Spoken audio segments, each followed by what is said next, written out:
I want to talk to you a little bit about what to do after being in an accident with an 18-wheeler. A lot of times people think that a car wreck and an 18-wheeler, they're the same thing, but actually they're not. And so there's a different standards of liabilities. Truck drivers have different levels of responsibility. They have different laws that they must adhere to. So we want to make sure that we do the same things that we would do in any other accident. First and foremost is make sure that you and your family are safe. If there's oncoming traffic, if you have a way to get out of the traffic and put yourself in a safe position, that's going to be number one. I know people are scared to move and don't want to move because there's evidence there and it can affect what the police report says, but trust me on this one, the most important thing that you need to do first of all is make sure that you and your family are safe. Once you've determined that, you need to assess if there's a need for immediate medical care. If there is, make sure that you call 911 and have them head towards you immediately with that ambulance to make sure that you're taken care of.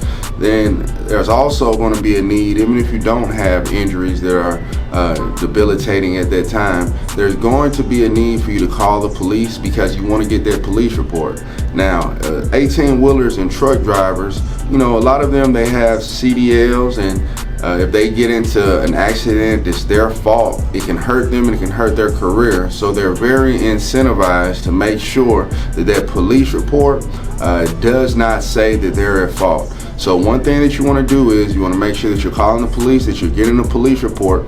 If you have the ability to safely take pictures and collect evidence, when I say collect evidence, it's just, hey, if there's a witness here, if there's a witness there that you know of, maybe you get their phone number, that we can utilize that later on. Make sure that you, as we said before, make sure that you take pictures if possible of the damage, of the locations of the vehicle, because once it moves, we don't have that anymore. Those are good things to do to make sure that we preserve that case for liability.